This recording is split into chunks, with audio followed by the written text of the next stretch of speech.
Akhirnya setelah sapi dipotong, sapi disembelih, datang perintah lanjutan. Fakul nadribuhu biba'diha. Sebagian sapi yang sudah disembelih ini pukulkanlah kepada jenazah. Orang yang mati tadi, yang tidak diketahui siapa pembunuhnya, yang akhirnya menjadi fitnah karena saling tuduh, sapi yang sudah disembelih, bagian sapi pukulkanlah kepada jenazah. Kadzalika yuhyillahul mauta. Setelah dipukulkan, orang itu hidup lagi, Pak. Ya? Hidup lagi dan mengatakan, yang membunuh saya itu dua keponakan saya itu. Allah Allah Allah Allah, ma lana maulan siwa Allah.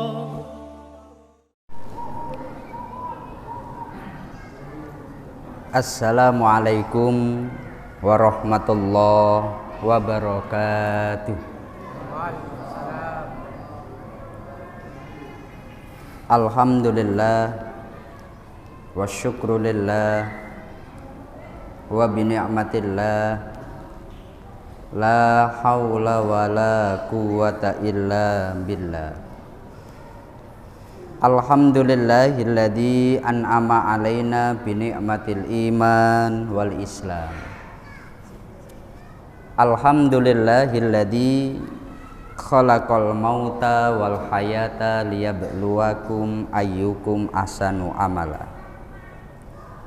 Rabbi shrahli sadri wa yassirli amri wahlul 'uqdatam min lisani yafqahu qawli. Kepada yang kami muliakan segenap para alim, para ulama, yang kami muliakan segenap jamaah sekalian, bapak-bapak, ibu-ibu yang dirahmati Allah Subhanahu wa ta'ala.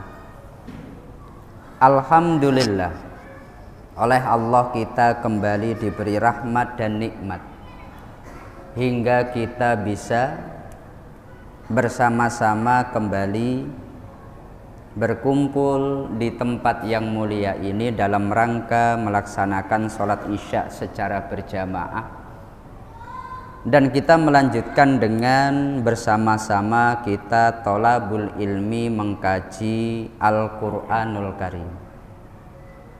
Merupakan satu nikmat besar yang diberikan Allah kepada kita ketika kita bisa mengkaji Al-Quran. Karena dalam hadis Rasulullah beliau menyampaikan, khairukum man ta'allamal Qur'ana wa 'allamahu. Yang paling bagus dari kalian itu siapa? Mereka yang mau belajar Al-Quran dan mengajarkan Quran.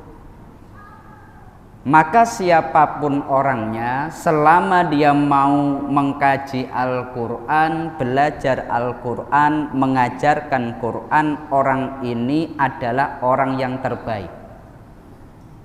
Dan kita malam hari ini bersama-sama mengkaji tafsir Al-Quranul Karim. Mengkaji tafsir itu bagian daripada mengkaji Al-Quran. Karena kita tidak akan bisa memahami Al-Quran tanpa kita menelaah tafsirnya. Oleh sebab itu, mari kita bersama-sama membuka majelis kita ini dengan membaca surat Al-Fatihah. Semoga melalui Fatihah bersama-sama Allah senantiasa memberikan kita semuanya hidayah, ma'unah, inayah. Semoga Allah senantiasa memudahkan kita dalam mencari rizki yang halal, rizki yang barokah. Semoga Allah senantiasa menjadikan keluarga kita semuanya sakinah, mawaddah, warahmah. Dan semoga kita semuanya digolongkan orang-orang yang husnul khotimah. Al-Fatihah. A'udzu billahi minasyaitonir rajim. Bismillahirrahmanirrahim. Alhamdulillahi Rabbil Alamin Ar-Rahmanir Rahim Maliki Yaumiddin Iyyaka na'budu wa iyyaka nasta'in Ihdinas siratal mustaqim Siratal ladzina an'amta 'alaihim ghairil maghdubi 'alaihim waladdallin. Amin. Bismillahirrahmanirrahim. Pembahasan kita sekarang sampai pada ayat 67 dalam surat Al-Baqarah. Allah berfirman, Bismillahirrahmanirrahim. Wa idh qala Musa liqaumihi innallaha ya'murukum an tadbahu baqarah. Qalu atattakhiduna huzwa. Qala a'udzu billahi an akuna minal jahilin. Yang artinya wa idh qala Musa, dan ingatlah ketika Nabi Musa berkata liqaumihi kepada kaumnya. Ucapan Nabi Musa, innallaha ya'murukum an tadbahu baqarah. Sesungguhnya Allah menyuruh kalian semua untuk menyembelih seekor sapi. Qalu atattakhiduna huzwa. Maka mereka semua menjawab, apa kamu menjadikan kami bahan tertawaan wahai Musa? Kok kami disuruh menyembelih sapi? Qala a'udzu billahi an akuna minal jahilin. Maka Nabi Musa berkata, aku berlindung pada Allah dari golongan aku menjadi orang-orang yang bodoh.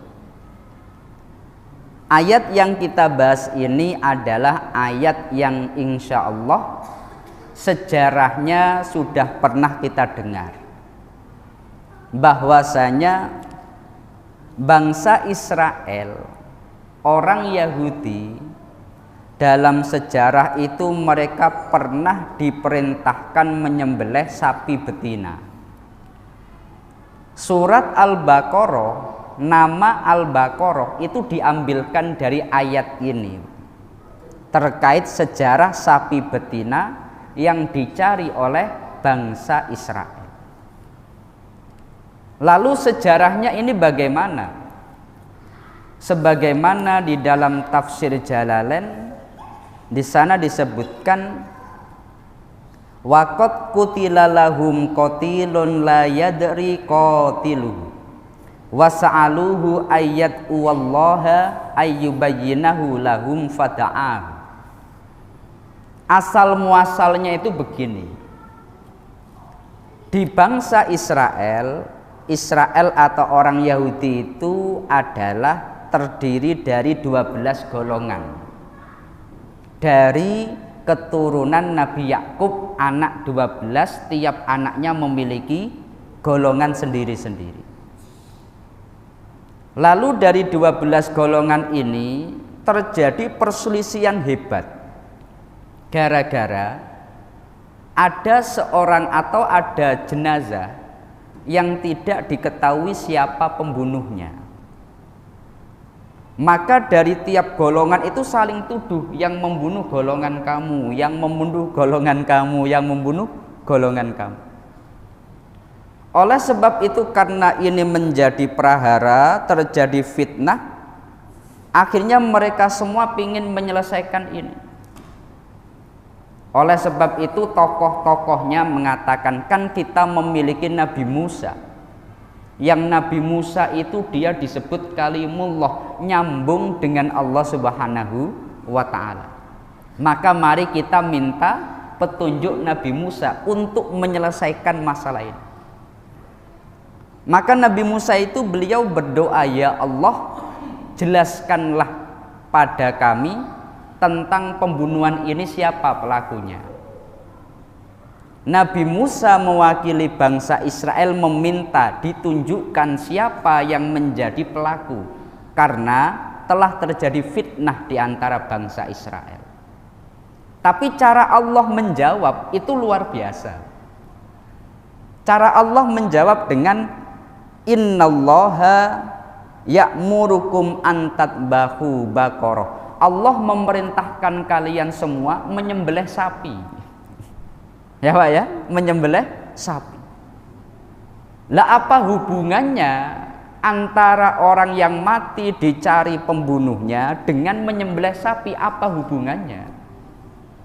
Nggak ada korelasinya sama sekali. Maka orang-orang atau umat Nabi Musa itu mereka menyaksikan ini benar apa enggak ini? Wong kita sedang mencari pelaku pembunuhan kok malah disuruh menyembelih sapi. Masuk akal enggak Pak ini Pak? Enggak masuk akal sama sekali, enggak nyambung sama sekali. Tapi cara Allah untuk menjawab ya seperti itu. Kita doa, ya Allah jadikanlah aku ini orang kaya, katakanlah begitu. Ternyata dapat PHK umpamanya.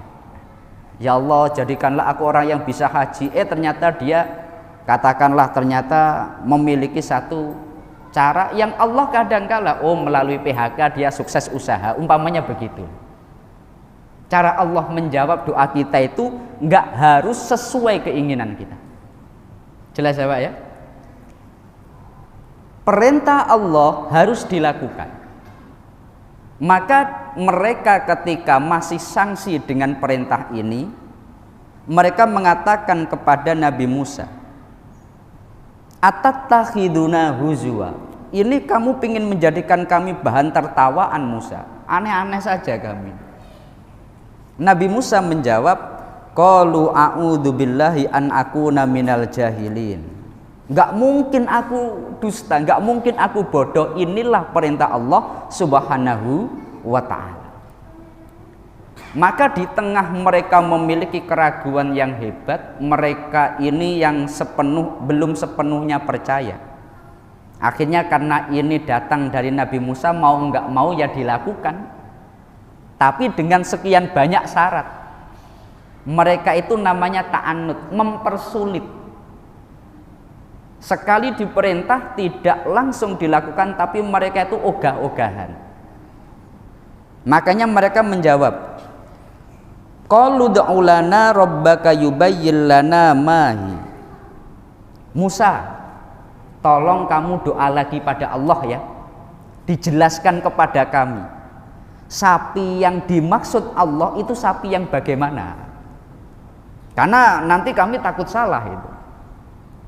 Maka Nabi Musa beliau berdoa lagi kepada Allah, dan Nabi Musa melanjutkan, qala innahu yaqulu innaha baqaratul la faridu wala bikr awanum baina dzalik faf'alu ma tu'marun. Oh Allah memberikan aturan bahwasanya sapi yang disembelih itu bukan sapi yang tua, bukan sapi yang muda, awanum baina dzalik, tengah-tengah, tidak terlalu tua dan tidak terlalu muda. Faf'alu ma tu'marun, lakukan perintah ini. Ada 2 kali perintah berarti. Perintah pertama mereka ngeles. Datang perintah kedua, faf'alu ma tu'marun, lakukan perintah ini. Yakni cari sapi yang tidak terlalu tua dan tidak terlalu muda. Sudah ada 2 kali perintah, mereka ngeles lagi. Qalu ud'u lana rabbaka yubayyin lana ma launuha. Musa, tolong doa lagi pada Allah. Sapi yang dimaksud itu sapi yang bagaimana? Warnanya apa? Ya Pak ya, warnanya apa? Apa sapi yang merah, sapi yang putih, sapi yang hitam, atau sapi yang kuning, atau sapi yang bagaimana? Maka Nabi Musa mau nggak mau itu nuruti umatnya yang maha ngeyel ini. Akhirnya Nabi Musa beliau menjawab, qala innahu yaqulu innaha baqaratun safra'u faqi'ul launuha tasurrun nadirin Oh, yang dimaksud oleh Allah itu sapi yang warnanya kuning tua, yang warnanya menyenangkan kalau dipandang. Mereka membantah lagi, kalau begitu sapi yang dari jenis apa? Kan sapi banyak, ada sapi yang digunakan untuk membajak sawah, ada sapi yang digunakan untuk ngangkut air, ada sapi yang hanya diambil susunya, ada sapi yang itu dibiarkan di padang savana, katakanlah begitu. Ini sapi yang jenis apa? Akhirnya mereka berkata, qalu da'ulana rabbaka yubayyin lana mahi innal baqara tasyabaha alaina wa inna insyaallahu la muhtadun. Tolong jelaskan pada kami sapinya dari jenis apa. Akhirnya Nabi Musa doa lagi. Berkali-kali Nabi Musa itu doa meminta atas permintaan bangsa Israel. Akhirnya Nabi Musa doa lagi. Qala innahu yaqulu innaha baqaratul la dalulun tuthilul arda wa la tasqil hars musallamatul la syiyata fiha. Oh, yang dimaksud Allah itu sapinya sapi yang tidak pernah digunakan untuk membajak sawah, sapi yang tidak pernah digunakan ngangkut air, sapi yang enggak ada cacatnya sama sekali, yang tidak pernah digunakan untuk kerja. Jelas ya Pak ya? Akhirnya dengan 3 kriteria ini mereka menjawab, qalul ana ji'ta bil haq fadabahuha wa ma kadu yaf'alun. Mereka mengatakan, oh jelas-jelas, berarti sudah jelas. Setelah kriterianya sudah jelas, tinggal mencari. Ternyata ketika dicari di seluruh daerah nggak ada, Pak. Saya ulangi, di seluruh daerah nggak ada. Nabi Muhammad itu beliau dalam hadis itu banyak dinukil di dalam tafsir Ibnu Katsir. Seandainya bangsa Israel dari awal perintah menyembelih sapi langsung dilakukan, sapi jenis apapun cukup. Seandainya datang perintah pertama sembelihlah sapi, ada sapi kecil, ada sapi cacat, ada sapi untuk kerja, ada sapi yang itu terlalu tua, apapun sapinya disembelih cukup. Tapi ketika mereka itu mempersulit perintah ini, akhirnya dipersulit oleh Allah Subhanahu wa ta'ala. Maka sapi yang dimaksud itu tidak terlalu tua, tidak terlalu muda. Sapi yang dimaksud itu yang warnanya harus kuning tua, menyenangkan ketika dipandang. Sapi yang dimaksud itu nggak boleh pernah digunakan kerja, membajak sawah, ngangkut air, harus selamat dari cacat. Semua orang mencari, akhirnya nggak ketemu. Loh, kenapa kok begitu sulit mencari sapi ini? Karena bangsa Israel mempersulit dirinya sendiri. Jelas ya Pak ya? Seringkali orang itu begitu, merasa begitu sulit mencari apa yang diinginkan. Hakikatnya bukan sulit mencari yang diinginkan, tapi dia mempersulit dirinya sendiri. Jelas ya Pak ya? Umpamanya ada, ini umpamanya yang jomblo-jomblo, dia pingin menikah. Ya Allah, saya pingin jodoh yang cantik, yang kaya, yang berpendidikan, yang sesuku, yang umurnya masih katakanlah 18 tahun. Ya nyarinya sulit nggak Pak? Ya sulit ini. Jelas ya Pak ya? Kadangkala perkara sulit itu adalah karena orang ini mempersulit dirinya sendiri. Tapi kalau kita kembalikan dalam aturan syariat, sebetulnya aturan syariat tidak ada yang sulit. Semuanya itu dalam taraf mudah. Kenapa? La yukallifullahu nafsan illa wus'aha. Allah tidak akan memberikan beban melebihi batas kemampuan kita. Satu contoh, ada orang itu pingin korban karena sebentar lagi kan hari raya korban. Saya pingin korban sapi yang bobotnya itu 800 kg. yang warnanya hitam, yang sapinya dari jenis ini. Sulit nggak Pak mencari itu? Tapi kalau kita kembalikan dalam aturan syariat, yang penting sapi ini umurnya telah mencukupi, dia selamat, tidak ada cacatnya, bobotnya berapa, warnanya apa, cukup. Jelas ya Pak ya? Tapi seringkali orang itu dia mempersulit dirinya sendiri. Satu contoh sekarang ini, sama seperti bangsa Israel ini. Sebetulnya aturan awalnya mudah. Dari sapi manapun bisa diwujudkan perintah Allah ini. Tapi karena mereka mempersulit dalam merealisasikan itu, oleh Allah ya dibuat sulit. Umpamanya yang sekarang lagi marak, kalau di Batam sini mencari imam masjid, ya mencari imam masjid. Coba kita buka di dalam kitab-kitab fikih. Syarat imam itu apa? Dia itu mengerti fikih tentang sholat, ya Pak ya. Kemudian dia orang yang katakanlah ini termasuk orang yang bacaannya baik. Hanya dalam taraf yang insya Allah kita semua bisa. Tetapi seringkali orang itu mempersulit. Imam itu dia harus hafal 30 juz, umpamanya begitu. Yang kedua, faham Al-Quran. Yang ketiga, dia itu harus berkeluarga, karena kalau nggak berkeluarga nanti repot ini, umpamanya begitu. Yang ketiga, harus minimal S1, umpamanya begitu. Sebetulnya aturan syariat tidak sesulit itu. Jelas ya Pak ya? Akhirnya banyak itu sekarang. Katakanlah satu masjid mencari imamnya itu sulit sekali. Coba kalau dikembalikan dalam aturan fikih dasar, maka pada dasarnya mudah. Jelas ya Pak ya? Makanya dalam mensikapi ini Rasulullah beliau menyampaikan, lau dabahu ayya baqaratin kanat la ajza'at hum.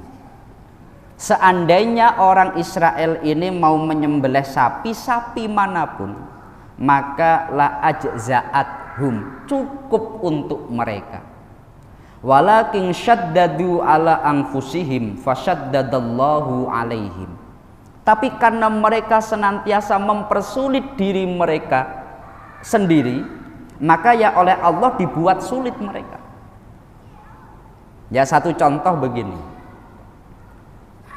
Dalam aturan fikih, setiap tanah yang diwakafkan jadi masjid, meskipun tidak ada bangunannya, secara hukum sudah jadi masjid. Bimujarradil waqfi fayasiru masjidan. Katakanlah saya punya sepetak tanah, nggak ada bangunannya, saya wakafkan, ini saya jadikan untuk masjid, otomatis langsung jadi masjid. Orang iktikaf di sana boleh, orang tahiyatul masjid disunnahkan. Tapi kemudian banyak orang itu kalau masjid itu standarnya harus lantai 3, umpamanya begitu. Masjid itu harus katakanlah karpetnya yang ukuran 5 cm, umpamanya begitu. Ya akhirnya ini malah mempersulit diri sendiri. Karena pada dasarnya syariat tidak sesulit itu. Ya bagi yang mampu dipersilahkan, tapi dalam aturan syariat ini bisa dibaca dalam sekian banyak kitab fikih. Ketika tanah itu diwakafkan jadi masjid, meskipun belum ada bangunan masjid, sudah menjadi hukum masjid. Jelas ya Pak ya? Oleh sebab itu maka mari kita mengembalikan semua dalam aturan syariat. Maka ini nggak akan mudah, nggak akan sulit ini. Semua akan mudah kalau dikembalikan dalam aturan syariat. Akhirnya setelah mencari sekian lama, sapi yang dimaksud itu baru ketemu satu. Dari sekian lama mencari sapi, hanya ada satu jenis sapi yang sesuai kriteria. Dan orang yang punya sapi itu nggak mau melepaskan sapinya kecuali dengan harga yang sangat tinggi. Di dalam banyak riwayat disebutkan bahwasanya wallahi la angkusuha mimil ijildiha dhahaban. Orang yang punya sapi setelah tahu seluruh bangsa Israel mencari sapi yang kriterianya sesuai dengan sapinya, mengatakan, aku nggak akan menjual sapi ini kecuali kalian mau membelinya dengan seharga kulit sapi dipenuhi emas. Kalau nggak dipenuhi emas, saya nggak mau menjual. Akhirnya mereka itu untuk merealisasikan perintah ini sampai kesulitan mengumpulkan uang. Semua orang itu nyumbang demi membeli harga sapi yang sangat mahal. Jelas ya? Sangat mahal. Makanya dalam ayat ini dilanjutkan dengan wama kadu yaf'alun. Hampir-hampir saja mereka tidak mampu merealisasikan perintah ini. Tapi setelah dilakukan, akhirnya sapinya dapat dengan susah payah terbeli. Wa id qataltum nafsan fadara'tum fiha wallahu mukhrijum ma kuntum taktumun. Fakul nadribuhu bi ba'diha kadzalika yuhyillahul mauta wa yuriikum ayatihi la'allakum ta'qilun. Akhirnya setelah sapi dipotong, sapi disembelih, datang perintah lanjutan. Fakul nadribuhu bi ba'diha. Sebagian sapi yang sudah disembelih ini pukulkanlah kepada jenazah. Orang yang mati tadi, yang tidak diketahui siapa pembunuhnya, yang akhirnya menjadi fitnah karena saling tuduh. Sapi yang sudah disembelih, bagian sapi pukulkanlah kepada jenazah. Kadzalika yuhyillahul mauta. Setelah dipukulkan, orang itu hidup lagi, Pak. Ya? Hidup lagi dan mengatakan, yang membunuh saya itu dua keponakan saya itu. Saya ulangi ini. Orang yang mati ini kemudian setelah dipukul bagian sapi, dia akhirnya hidup kembali. Setelah hidup oleh orang ditanya, yang membunuh kamu siapa? Yang membunuh saya itu dua keponakan saya. Dia membunuh saya karena ingin mendapatkan warisan harta saya. Jelas ya Pak ya? Habis itu orang ini mati lagi. Ini memang betul, riwayatnya begitu. Menurut Ibnu Abbas, riwayatnya begitu. Makanya lanjutannya itu summa qasat qulubukum mim ba'di dzalika fa hiya kal hijarati aw asyaddu qaswa. Dia hidup hanya untuk menjelaskan, saya ini dibunuh oleh dua orang itu, keponakan saya. Dia membunuh saya karena menginginkan harta warisan. Karena dia ini nggak punya anak, yang menjadi pewarisnya itu adalah dua keponakannya. Tetapi dua keponakannya itu nggak sabar. Ini ditunggu nggak mati-mati. Ini saya semestinya dapat warisan, tapi paman kok nggak mati-mati, akhirnya dibunuh. Jelas ya? Nah, dibunuh kenapa? Agar dapat warisan. Setelah itu orang ini mati lagi. Ini adalah sebuah ayat yang menjelaskan kepada kita cara Allah menyelesaikan hajat kita. Caranya itu ya hanya berdasarkan ketetapan Allah Subhanahu wa ta'ala. Kita nggak bisa memaksa. Setelah dilakukan baru ketemu logikanya. Sebelum dilakukan kita akan bertanya-tanya. Ini ada orang yang mati, kemudian terjadi saling tuduh, mereka minta Nabi Musa untuk menjelaskan siapa pembunuhnya. Kok perintahnya menyembelih sapi? Maka mereka untuk melakukan menyembelih sapi itu setengah hati. Tapi setelah perintah dilakukan baru ketemu jawabannya. Oh, ternyata setelah sapi dipotong, dipukulkan orang yang mati tadi, baru dia hidup. Dan menjelaskan kronologinya. Jelas ya Pak ya? Artinya kita itu ketika mohon kepada Allah sesuatu, cara Allah mengijabah, cara Allah mengabulkan, itu nggak akan sesuai dengan logika kita. Jelas ya Pak ya? Nggak akan sesuai. Ya Allah memiliki cara sendiri. Yang penting perintahnya dilakukan. Sekali lagi, yang penting perintahnya dilakukan. Nggak ada nyambungnya. Satu contoh, Anda punya banyak hutang. Ketika tanya Ustadz atau ketika kita belajar masalah agama, solusinya bagaimana? Oh, baca waqiah. Lu apa hubungannya hutang dengan waqiah? Ya Pak ya, umpamanya begitu. Umpamanya Anda menyentuh istri, akhirnya batal. Tapi ketika wudhu, kok yang dibasuh ini muka, tangan, kemudian sebagian kepala, kemudian kok kaki. Kok nggak tangannya saja yang dibasuh? Jelas ya Pak ya? Umpamanya ada orang kentut, kok nggak kentutnya aja yang dibasuh? Kok harus mukanya? Lu nyambungnya itu di mana?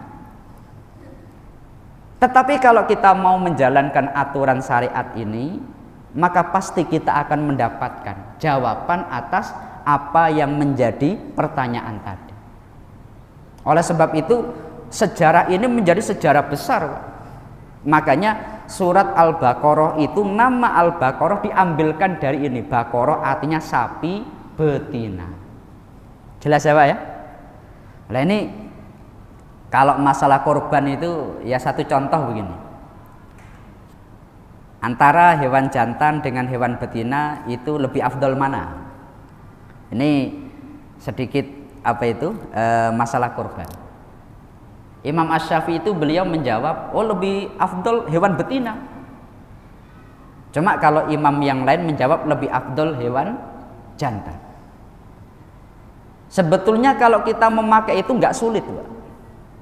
Satu contoh, ada orang dia pingin jantan, tapi karena harga hewan sapi jantan mahal, wah ini cukupnya untuk yang betina. Yang betina pun nggak apa-apa. Bahkan ini menjadi pendapat Imam Asy-Syafi'i, lebih afdol yang betina. Ya cuma kadang orang itu, saya pokoknya yang jantan, kalau nggak jantan nggak afdol, repot ini. Jelas ya? Artinya pada dasarnya syariat itu nggak berat. Syariat itu tidaklah sulit. Seringkali yang sulit itu karena kita sendiri. Satu contoh, ada orang dia itu was-was. Tahu was-was Pak? Was-was itu dia ragu-ragu. Allah, gini terus. Imam sudah hampir selesai sholat masih Allah ini. Orang ini menganggap saya pingin sholat saya khusyuk mulai awal takbir Allah sampai akhir takbir rokbar. Ini saya harus hudurul qalbi, menghadirkan hati. Makanya Allah. Tapi coba kita baca di dalam kitab-kitab fikih. Orang yang was-was seperti ini sebetulnya hatinya sedang dipermainkan setan. Orang seperti ini malah orang yang kurang ajar. Katakanlah umpamanya orang ini Allahu Akbar, wah nggak jadi. Allahu Akbar, oh nggak jadi. Allahu Akbar. Itu ulama itu menggambarkan seperti ada orang mau bertamu di rumah Anda. Assalamualaikum, keluar lagi. Assalamualaikum, keluar lagi. Assalamualaikum, keluar lagi. Ini keluar enggak, masuk enggak, cuma hanya nongol kepalanya di pintu. Ini kurang ajar enggak? Ngece itu namanya. Makanya kalau dalam aturan fikih yang penting itu hudurul qalbi, udah meskipun enggak sampai A sampai bar, yang penting udah kita sadar apa yang kita niatkan dalam sholat, Allahu Akbar, sah. Ya Pak ya?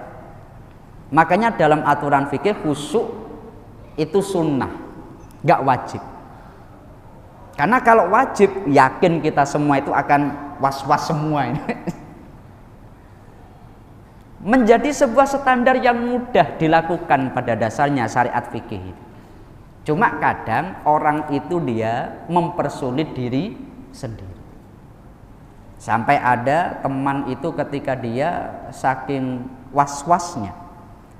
Ketika wudhu itu baju basah semua. Wudhu itu nggak bisa satu kali jadi. Nawaitu wudhu'a lirafil. Nggak bisa nawaitu wudhu'a. Wah nggak jadi. Nawaitu wudhu B. Nawaitu wudhu C. Sampai Z. Nawaitu wudhu'a nggak jadi sampai Z. Sampai baju basah semua. Pada dasarnya syariat nggak sesulit itu. Makanya orang seperti ini kalau dalam pandangan tasawuf, orang yang malah hatinya dipermainkan setan. Jelas ya Pak ya? Satu contoh umpamanya ada orang dia setelah sholat dia mikir, wah saya tadi udah niat apa belum ya? Saya tadi sudah baca Fatihah apa belum ya? Ketika dia itu sudah selesai sholat, ulama mengatakan kalau sholat kamu sudah selesai, udah bagaimanapun jadinya mantep, sholat kamu sah. Keraguan-keraguan setelah selesai nggak perlu diikuti.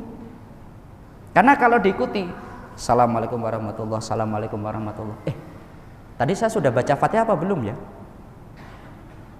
Nah, akhirnya ini kan terus Allahu Akbar, sholat lagi.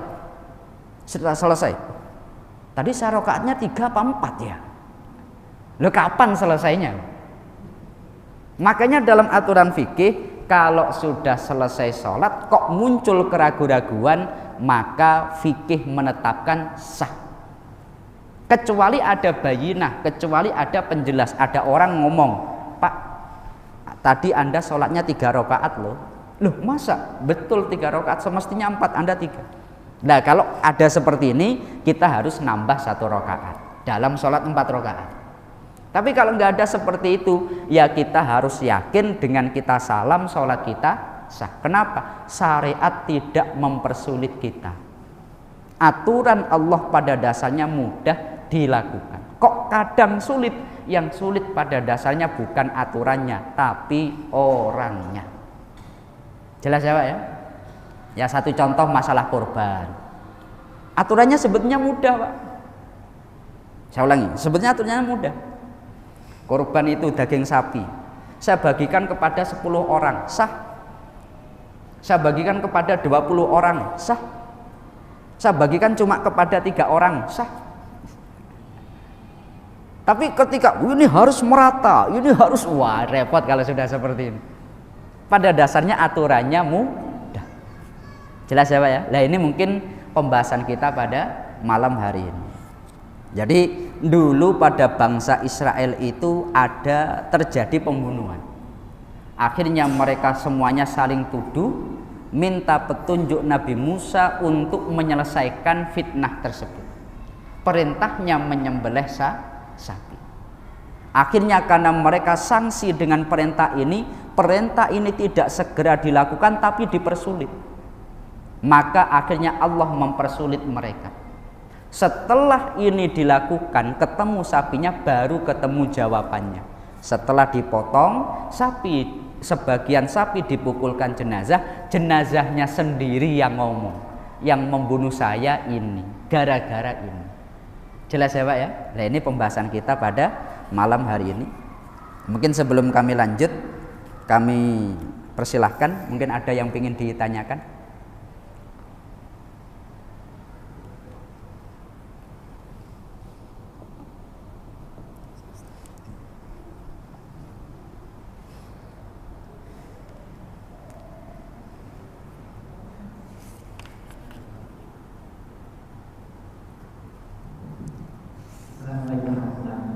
Waalaikumsalam warahmatullahi wabarakatuh. Ayah. Jadi ada seorang korban bertanya, apa sebaiknya orang tua saya yang sudah meninggal, itu benar ini keberadaan. Jadi apakah orang tua saya yang sudah meninggal itu lebih baik kita berkorban atas nama orang tua daripada di sini, atau kita sedekahkan saja setiap bulan ke mana, ke lembaga, ke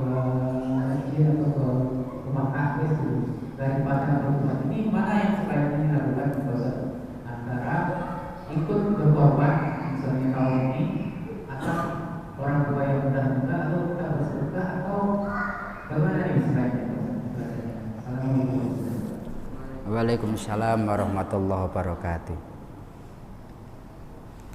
Kurban itu sifatnya sunnah, ada yang sunnah muayyan, ada yang sunnah kifayah. Tapi nanti bisa menjadi wajib ketika nazar. Pada dasarnya ini hanya untuk yang hidup. Untuk orang yang wafat itu kalau ada wasiat baru bisa dilakukan. Saya atas nama orang tua yang sudah wafat kurban atas nama orang tua. Ulama mengatakan kalau tidak ada wasiat enggak boleh, enggak sah sebagai kurban. Tetapi dalam hal ini sebagian ulama melihat bahwa yang namanya kurban itu sedekah. Sedekah untuk orang yang wafat, ulama ijma itu sampai. Sedekah untuk orang yang wafat itu diperbolehkan. Maka sebagian ulama yang lain mengatakan tidak harus dengan wasiat. Karena korban dengan makna sedekah ini juga boleh untuk orang yang wafat. Maka terkait orang yang wafat secara hukum berbeda, ulama berbeda. Sebagian mengatakan harus ada wasiat, sebagian mengatakan tidak ada wasiat enggak apa-apa karena makna sedekah yang ada pada kurban. Jelas? Lalu dalam hal ini lebih baik sedekah atau lebih baik kurban? Ya, lebih baik sedekah atau lebih baik kurban? Katakanlah sedekah kepada fakir miskin, sedekah kepada anak-anak yatim, atau kurban atas nama orang tua. Kalau itu sama-sama baiknya tidak usah dipertentangkan. Saya ulangi, kalau itu sama-sama baiknya tidak usah dipertentangkan. Karena kalau dipertentangkan itu kadang malah melihat atau mencari jeleknya. Oleh sebab itu, satu contoh, membaca Al-Quran dengan puasa lebih baik mana? Oh, lebih baik puasa daripada baca Quran. Enggak, orang puasa kadang tidur aja, lebih baik baca Quran. Kalau diperbandingkan kadangkala itu malah enggak baik. Makanya dalam hal ini kalau memang menghendaki korban secara hukum tanpa ada wasiat, ulama ada yang tetap mengatakan sah, memiliki makna sedekah. Kalau mau atas nama sedekah pada orang lain, ini juga ulama sepakat sampai. Itu sama-sama baiknya. Jelas ya? Cuma kalau momen sekarang, momen Idul Adha, dalam hadis itu orang yang berkorban tidak ada amal yang paling dicintai Allah pada saat hari raya Idul Adha kecuali menyembelih hewan mengalirkan darah untuk taqarrub ilallah. Maka kalau melihat itu ya lebih bagus korban, tapi ini pada saat hari raya korban. Di luar hari raya korban ya silahkan memilih. Jelas ya? Seperti itu. Karena ini apa? Sama-sama baiknya. Jelas ya? Mungkin ada lagi? Oh, silahkan.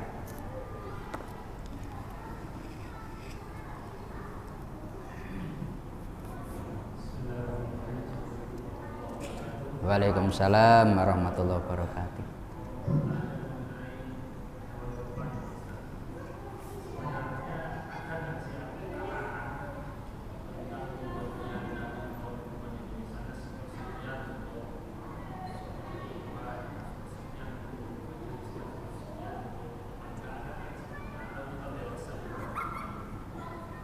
Arahan ya. Jadi kalau terkait arahan itu ada dua ayat.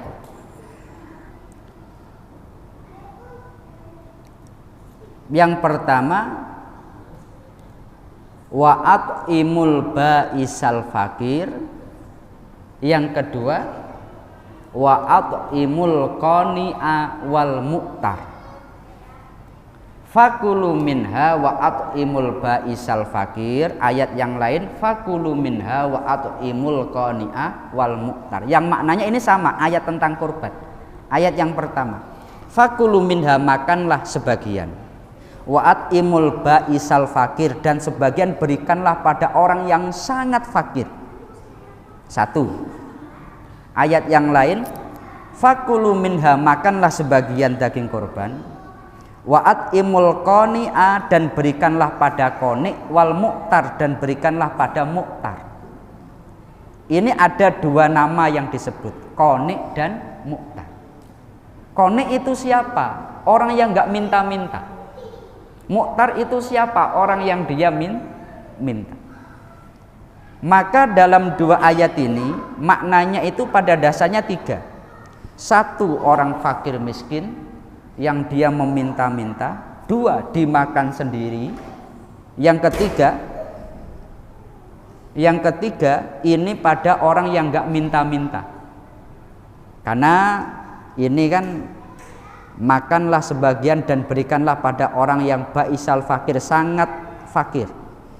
Yang satu, fakulu minha wa at'imul qani'a wal mu'tar. Mu'tar ini orang yang minta-minta. Minta-minta berarti ya sama ini, orang sangat fakir. Maka ada tiga ini. Satu, makanlah sebagian. Dua, berikanlah pada qani', orang yang enggak minta-minta. Tiga, berikanlah pada mu'tar, orang yang minta-minta atau orang yang fakir. Maka ini arahannya, afdolnya kalau di dalam kitab Kifayatul Akhyar itu dibagi tiga. Tapi ini untuk yang sunnah. Sepertiga saya makan sendiri, sepertiga saya berikan pada fakir miskin, sepertiga saya berikan pada orang lain sebagai hadiah, orang yang enggak minta, makanya sebagai hadiah. Muncul pertanyaan, kalau diberikan pada orang kaya bagaimana? Makna qani', orang yang enggak minta itu kalau pandangan Imam Al-Ghazali ya orang kaya itu. Makanya diberikan atas nama hadiah, tidak atas nama sedekah. Maka ini adalah panduan pada dasarnya. Di dalam kitab Kifayatul Akhyar itu ada ulama yang mengatakan afdolnya dibagi dua. Satu, dia makan sendiri, yang separuh untuk fakir miskin berdasarkan ayat fa'at imul ba'isal fakir. Tapi berdasarkan ayat yang lain mayoritas ulama mengatakan dibagi tiga. Dimakan sendiri, kemudian untuk orang-orang fakir miskin, dan yang lain untuk orang-orang yang enggak minta-minta. Katakanlah di samping masjid dia enggak minta, tapi kita beri boleh apa enggak? Boleh. Jelas ya? Lalu afdolnya bagaimana? Afdolnya ini disedekahkan semua, karena ini adalah sedekah. Tapi meskipun disedekahkan semua, kita disunnahkan makan sebagian dalam rangka tabarruk, mengharapkan keberkahan hewan kurban. Katakanlah kita makan sepotong dalam rangka tabarruk. Tapi kalau disedekahkan semua, tidak dibagi tiga, bagaimana? Ulama mengatakan afdolnya ya dibagi tiga. Afdolnya disedekahkan semua. Tapi kalau dibagi tiga, ini sesuai dengan panduan ayat tadi. Jelas ya? Seperti itu. Cuma ini untuk yang sunnah. Kalau untuk yang wajib, yang nadar, sedikit pun orang yang korban nggak boleh ngambil. Katakanlah ini korban yang wajib, maka orang yang korban, kami minta bagian daging ya Pak Ustadz ya. Kalau ini wajib, orang ini malah nggak boleh makan. Jelas ya? Seperti itu. Nah, itu bisa dibaca di dalam kitab Kifayatul Akhyar terkait dengan panduan pembagian daging korban.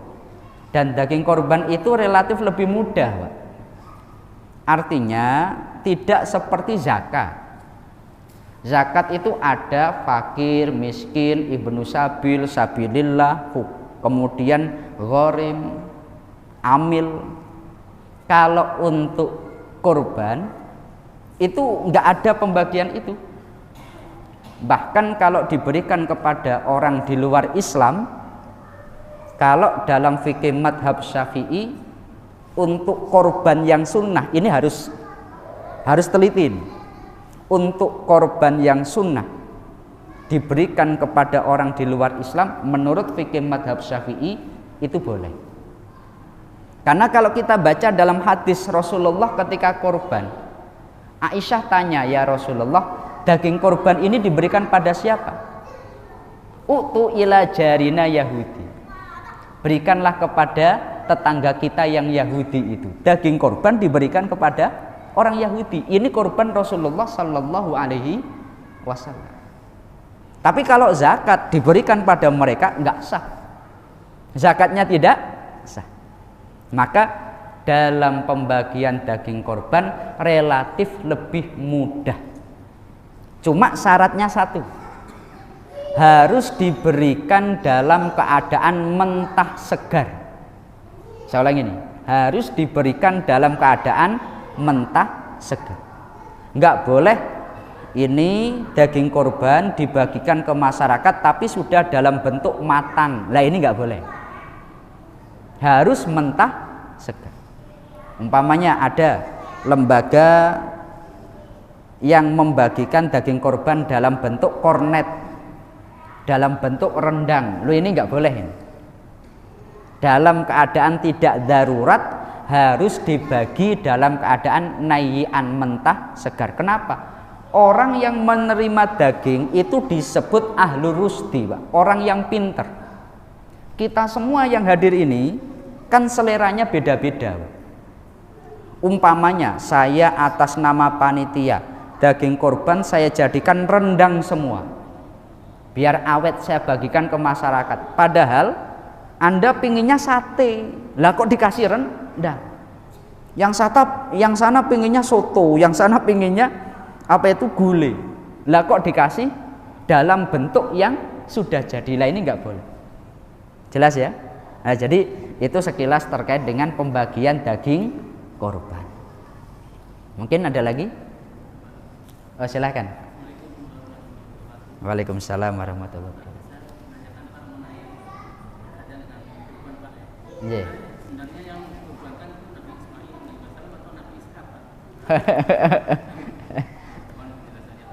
Sebenarnya yang dikorbankan Nabi Ismail atau Nabi Ishak. Ini menjadi sebuah perdebatan daripada para ulama tentang siapa yang menjadi ad-dabih, orang yang dikorbankan. Kalau untuk orang Arab ini memang begitu, artinya dari kalangan Quraisy yang dikorbankan itu adalah Nabi Ismail. Ad-dabih itu adalah Nabi Ismail. Maka yang dikorbankan oleh Nabi Ibrahim itu adalah Nabi Ismail. Ini bisa kita baca di dalam kitab Isy'adur Rafiq maupun di dalam kitab-kitab yang lain. Di sana sebutkan yang kuat dari perbedaan ini pendapat yang mengatakan Ismail yang disembelih. Itu dalam kitab Isy'adur Rafiq. Tapi di dalam kitab Tafsir Shawi dalam surat As-Saffat ketika menjelaskan itu dinukil dari perbedaan pendapat yang mengatakan yang dikorbankan siapa. Sahabat ini mengatakan yang dikorbankan sahabat Ismail, sahabat ini mengatakan yang dikorbankan Nabi Ishak. Kalau di dalam kitab Shawi itu malah dibalik. Pendapat yang kuat yang didukung mayoritas sahabat dan tabi'in itu malah Nabi Ishak. Maka di sini memang terjadi perbedaan pendapat.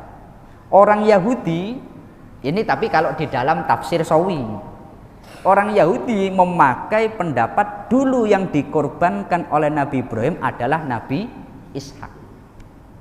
Tapi kalau orang Arab dulu yang dikorbankan adalah Nabi Ismail. Maka ini memang ada dua pendapat. Dalam hal ini ulama mengatakan kalau tadi di kitab Isy'atur Rafiq Syarah Sulam Taufik yang kuat pendapat yang menyatakan Nabi Ismail. Tapi kalau di dalam tafsir Sawi ketika menjelaskan surat As-Saffat yang kuat malah Nabi Ishak. Nah ini kan tapi kan masalah tentang sejarah. Jelas ya? Seperti itu. Tapi semua sepakat anak Nabi Ibrahim itu ada yang pernah dikorbankan. Lah kita familiarnya yang dikorbankan itu siapa? Ismail. Itu yang familiar di telinga kita. Tapi kalau kita kaji sejarah, kita kaji pendapat para ulama, ternyata di sana ada perbedaan pendapat. Jelas ya? Seperti itu. Mungkin ada lagi? Karena Rasulullah itu beliau mengatakan ana waladud dabihaini. Ini salah satu yang menguatkan pendapat bahwa Nabi Ismail yang disembelih.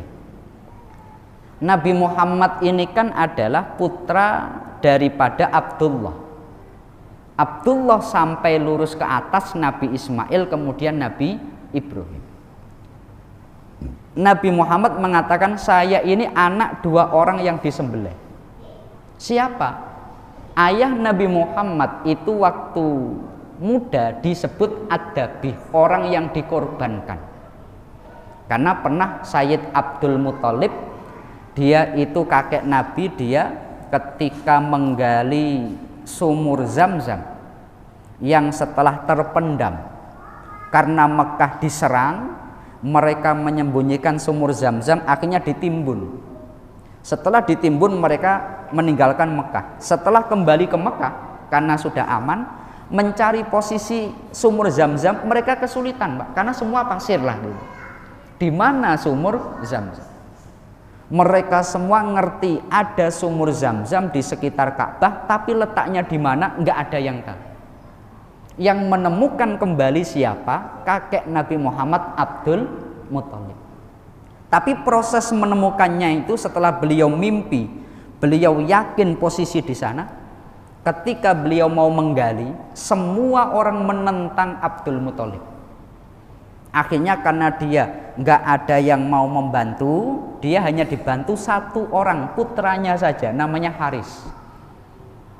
Di balik kedongkolannya di depan Ka'bah dia nadar, ya Allah, kalau engkau memberikan aku 10 putra, salah satunya akan aku korbankan kepada engkau. Kalau punya 10 anak kan enak, Pak, nggak perlu merekrut orang lain, sudah jadi tim sepak bola sendiri. Kenapa? 10 putra sudah lengkap lah ini. Jadi dengan punya anak banyak kan nggak butuh orang lain, begitu. Akhirnya Allah mengabulkan nadarnya ini. Beliau diberi banyak putra, Abdullah, Abbas, Abu Thalib, Abu Lahab, Hamzah, banyak sekali, Ja'far, banyak sekali. Akhirnya setelah itu beliau merealisasikan nadarnya. Ketika dari 10 anaknya itu diundi, ternyata yang keluar namanya adalah Abdullah. Berarti Abdullah yang harus dikorbankan. Tapi setelah ini mau disembelih, mau dikorbankan, semua orang mengatakan Abdul Muthalib, kita tidak pernah menyembelih atau mengorbankan anak laki-laki. Urungkan niatmu, tebus anakmu dengan onta. Akhirnya langsung karena ini saran dari orang-orang tua di Mekah pada saat itu, nyawa Abdullah ditukar dengan onta. Ada undian, satu nama Abdullah, yang satu nama onta diundi. Saya tebus nyawa Abdullah dengan 10 onta, diundi, keluar nama Abdullah. Undi lagi, saya tambah 10 jadi 20, diundi, keluar nama Abdullah. Saya tambah 10 lagi jadi 30 untuk menebus nyawa Abdullah, diundi, tetap keluar nama Abdullah sampai 100. Ketika udah saya tebus nyawa Abdullah dengan 100 onta, diundi, baru keluar nama onta. Abdul Muthalib mengatakan, undi 3 kali lagi. Kalau dalam 3 kali masih keluar nama Abdullah, aku tambah ontanya. Diundi 3 kali lagi, Abdullah namanya nggak keluar. Sudah yang keluar onta terus. Makanya dalam Islam itu harga 1 nyawa senilai 100 onta. Kemarin kan ada orang Indonesia yang melakukan pembunuhan di Arab Saudi, kemudian ditebus oleh KBRI kan, gitu kan? Nah itu harganya berapa? Ya senilai 100 onta. Nyawa 1 orang itu senilai 100 onta. Maka Abdullah, ayah Nabi Muhammad itu dijuluki Ad-Dabi. Tapi Nabi Muhammad mengatakan, ana waladud dabihaini, aku anak 2 orang yang disembelih. Lalu yang kedua siapa? Kalau dirunut itu adalah kakek Nabi Muhammad, Ismail. Maka kalau dalam pandangan hadis ini yang disembelih bukan Ishak tapi Ismail. Kenapa? Rasulullah mengatakan ana waladud dabihaini. Tapi nanti dalam perdebatan ini ada banyak dalil yang ya sama-sama kuatnya. Jelas ya, tapi ini terkait sejarah. Jelas ya? Cukup ya? Ya semoga kita semuanya oleh Allah senantiasa dimudahkan dalam ibadah ya Pak ya. Amin ya rabbal alamin. Mungkin itu yang bisa kami sampaikan. Mari kita tutup dengan kita bersama-sama membaca surat Al-Fatihah. Al-Fatihah. A'udzubillahi minasyaitonirrajim. Bismillahirrahmanirrahim. Alhamdulillahirabbil alamin arrahmanirrahim maliki yaumiddin. Iyyaka na'budu wa iyyaka nasta'in ihdinas siratal mustaqim siratal ladzina an'amta 'alaihim ghairil maghdubi 'alaihim waladdallin. Amin. Kurang lebihnya dari kami mohon maaf. Akhirul qauli wallahul muwaffiq ila aqwamit thoriq. Wassalamualaikum warahmatullahi wabarakatuh.